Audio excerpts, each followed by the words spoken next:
dito po sa Zambales, na katulad po niyan, na ano na yung mga, na-waste na yung mga puno namin. So nagla-landslide na po.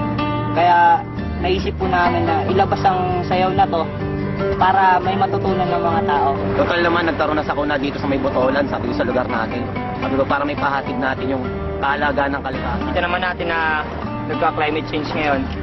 So, masaya kami dahil naipakita namin sa buong mundo yung kahalagaan ng kalikasan.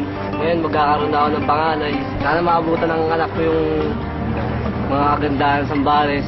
Sana sa sayaw namin may natutunan sila na pahalagahan na nila yung kalikasan. Tapos panatiliin nilang maganda.